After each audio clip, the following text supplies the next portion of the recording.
The aim at Kira Primary School in Kira Town Council and Team B, headed by Dr. Annette Nagudi, are setting up for a week-long tuberculosis screening exercise. Since October 2014, this dedicated team, plus 2 others, have traversed different parts of the country to collect data about the prevalence of tuberculosis. We collected data in 70 clusters, which lie in 57 districts of Uganda. All these clusters were selected through a single-stage systematic sampling strategy. This rigorous routine is happening because the team needs to get a better understanding of Uganda's tuberculosis burden and identify ways of improving TB control and treatment. What we see at health facilities is not exactly what is at community level. And we wanted to go at the community level and see how many of those actually are having TB. And that is the reason we conduct a community survey to ensure that we get a more correct estimate of the TB burden in the country. Data collected from the 3 arms, from the lab, from the X-rays, and from the population through interviews. We will work together to generate the true picture of TB in the country. Today, Uganda is ranked 16th among the 22 high TB burden countries worldwide. There is an estimated 136 cases of smear-positive pulmonary TB and 330 cases of all types of TB developed per 100,000 people per year. However, all these are just estimates, as Uganda has never carried out a scientific survey to determine the TB prevalence among its citizens.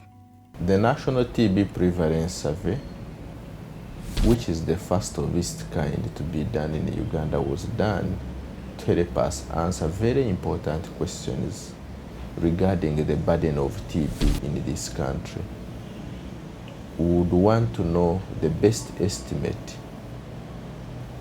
of TB in this country, having failed to get this one from other different methods that are being used. We know that TB data are collected on routine way, through routine surveillance, but sometimes these routine data that do not reflect the real burden of TB. So through the TB prevalence survey, we can really measure in a direct way the burden of TB. This research could not have come at a better time. It will give accurate answers to this information gap.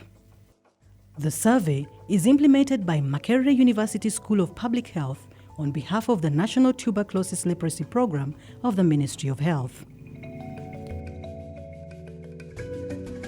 This TB survey to us as a school is very important for one reason.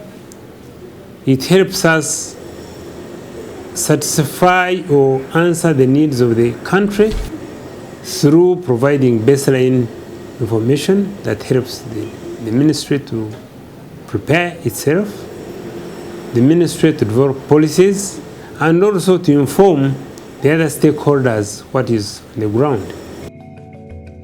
So what exactly does the team do and what processes do they follow? Before the field survey could begin, it was preceded by a lot of preparatory work. Ministry of Health handed over equipment to Makerere University School of Public Health. A Makerere University School of Public Health TB Prevalence Committee to oversee implementation was set up. There was procurement of the remaining equipment, recruitment and training of staff, piloting of the survey tools, staff and equipment, conducting of the first pre-visits by the survey coordinator to examine the feasibility of doing a survey and to engage local leaders in selected clusters. Finally, a second pre-visit was conducted by the field team leaders to re-engage local leaders to deliver survey implementation materials, including training of the flexible team. Once all that was finished, it was all systems go for the field survey. To ensure the smooth running of the survey, the team followed a well-thought-out process. Each survey would run over 6 days, and there were specific activities for each day. Day 0 is a day when teams would report to these clusters, and in rural villages, day 0 would be a Sunday. In urban clusters, it would be a Thursday. Field team leader with this census unit update enumeration materials with the support of local leaders. So welcome to Kawempe. The lab equipment are all already here. They would proceed to day 1, basically to do what we call a census. We have 2 major activities. The first one, we are going to move house to house. The reason why we visit them is, 1, we need to assign household numbers to the houses we are going to work on. For everyone we are going to work on, full-time permanent residents who are 15 years and above, each one receives an invitation card which looks like this. I'm having 2 people, Agatha and Anne, go in Ioana Maria A. And Ioana Maria A is having 70 households and 200 eligible people. The team would go to the village and give invitation cards to the eligible respondents to be able to come and participate. And they would issue up to a maximum of 680. And on day 2 to day 4, basically we collect data from the eligible respondents that participated.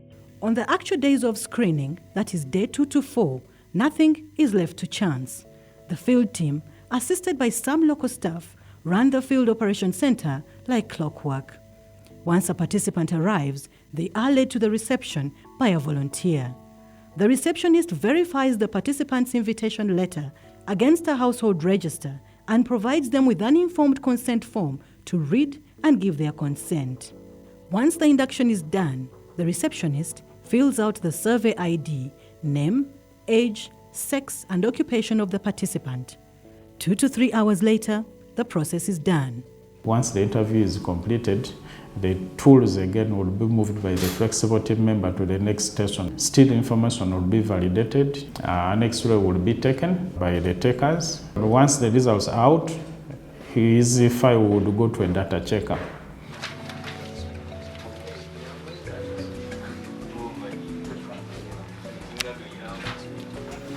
For those whose chest X-ray is normal, their testing journey ends here.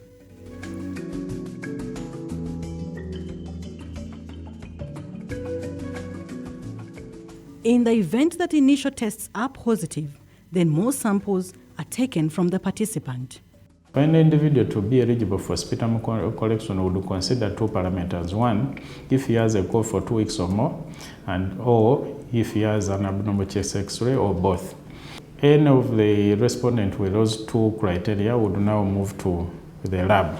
And when he's in the lab, instruction on sputum collection will be given. He would be given a well-labeled bottle to go and collect sputum in an open place where wind is blowing properly. This respondent would now collect the samples for us. The respondent now would be taken to the HIV section where HIV pre-testing counseling is done, and if he consents to do HIV, his blood is taken and HIV test is done. And once results are ready, would be cancelled to receive results, what we call post-test counseling, and result will be given. And then the respondent and his files would go to the team leader, who would now examine for completeness of information, and he or she answers any remaining question with the client. He would be given results at field level, whether they're okay or not okay. And if someone turns out to be HIV positive, he's given an HIV slip with his HIV status, and if positive, would be referred for chronic care to a local service. The participant is required to provide samples of their morning sputum, which are sent to the National Laboratory in Kampala, where more tests are carried out. Then day 5 would mainly do what we call mop out. This involves picking the bedridden, the insane, the disabled into the survey base to be able to participate.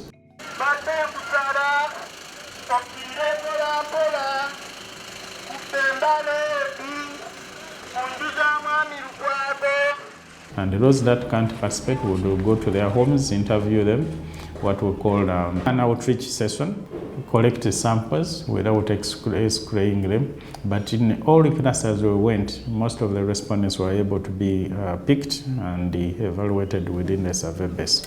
Day 6, teams would now summarize the data into what we call summary tool 9, which they would use to debrief the local leaders. Out of all those who are X-rayed, a total of 80 were eligible for sputum collection.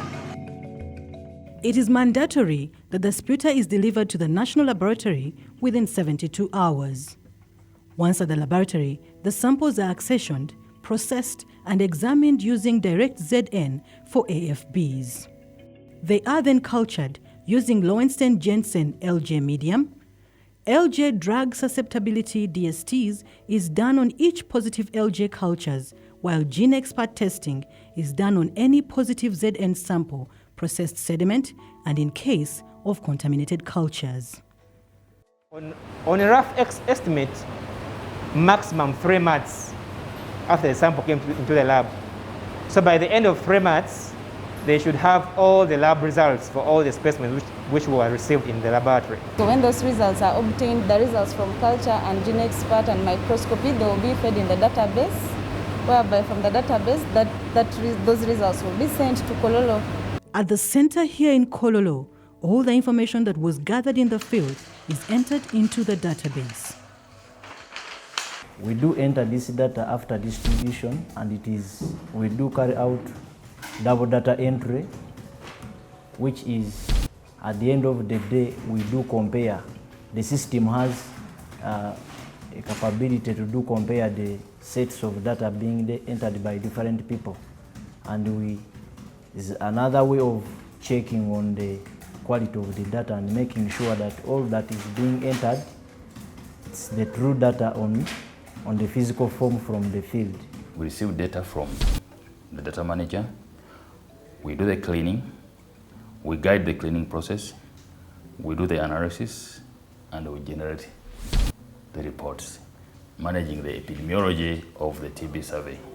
We get the TB results from Kampala. They will be given to me as a survey coordinator by our medical panel, and they will still be relayed back to this cluster where this respondent is through a district TB process supervisor, with a copy sent to the district LS officer. All the positive cases that we diagnose through the survey, we are sent back and put on treatment. Suspected samples from the field go through further examination by the radiology team, whose findings are forwarded to the medical panel. So when the x-rays come here, I'm the lead radiologist. So I receive them and then sort them out. We'll separate the abnormals, put them in a separate envelope. The role of the medical panel in this case is not to prescribe medicines, but to review the respondents who have been considered likely to have TB from the field survey results. It is therefore our role when we sit here to review these tests together with what has been collected from the respondents in the field. We put this evidence together and we decide whether this respondent, which has been considered as having or suffering from tuberculosis, really did have tuberculosis. So we kind of stamp who among the respondents is a tuberculosis patient. But so far, and these are preliminary, maybe things are going to change, we're finding that there's a lower prevalence of HIV. About a quarter a day previously, people thought it was 50%. Okay. But this is preliminary, maybe by the time we finish, it will be 50%. Once all these results are collated, they will be stored in the national database and will help the ministry in planning the treatment and control of tuberculosis in Uganda. We are going to use the results to disseminate the results first of all, locally and internationally. This will be after we have determined the prevalence according to the findings. And after we have determined them, we shall disseminate them. We shall call all the stakeholders, call all the TB actors, local and international, and plan with them. The survey implementation was guided by a survey committee that held weekly meetings. Also, a dedicated survey implementation team, SIT, held similar weekly meetings to deliberate on the process. But at least agree on the principle. We have agreed on the principle. Yeah.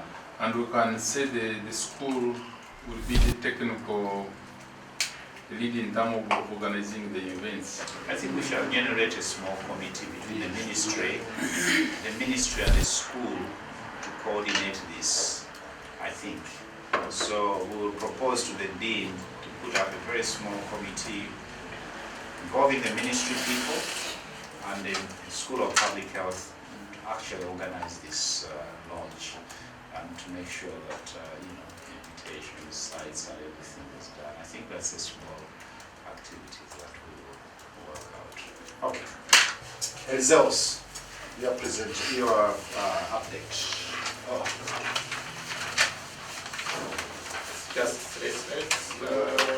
The results could not have materialized without the concerted effort, dedication and commitment of various people. Technical support for this project was provided by a team of consultants from WHO, CDC, and the entire team and staff of the Ministry of Health, together with collaboration from the Makerere University School of Public Health. This survey has been really a team effort. We have the School of Public Health, which is implementing this survey, but it could not do it without the Ministry of Health, the Global Fund, who are financing this program. We had a number of consultants who were actually involved in this term from WHO, Center for Disease Control in Atlanta. That all came together in terms of the design, implementation, execution of this survey, and the financing of this survey up to this point. So it had many moving parts and many stakeholders who were extremely very helpful in bringing this survey to fruition.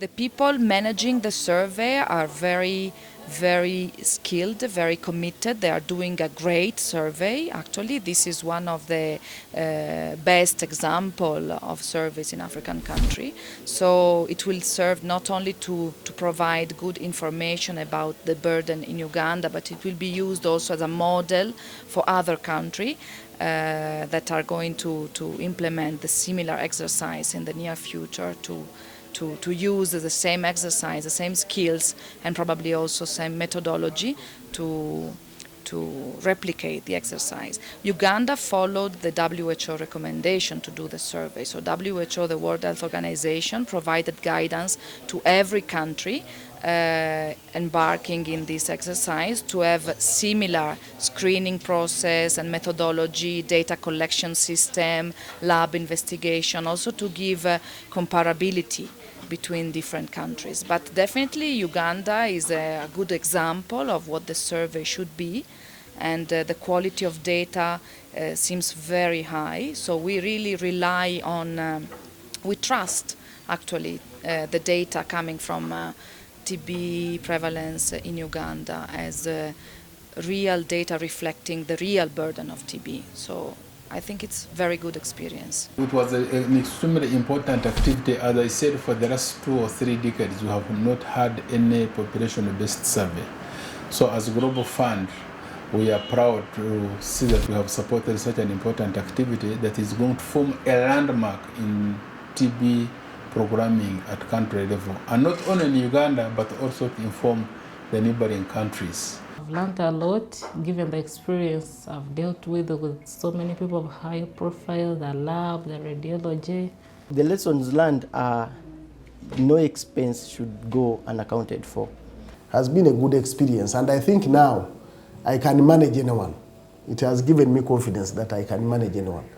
This survey has added a lot on me because I've always longed to serve the country. Me, I feel contented because I've served the country. People have learned about how their health is standing, the chest, how their stand is on TB, the lungs, the whatever.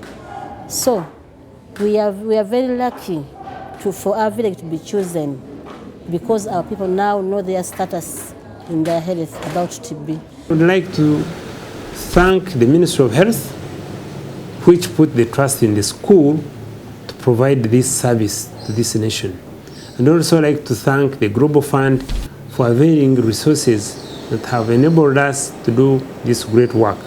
And also to thank my team, the research assistants, the radiologists, the laboratory technicians, the laboratory staff, and the staff of the School of Public Health who put in great effort to make sure that we got quality data.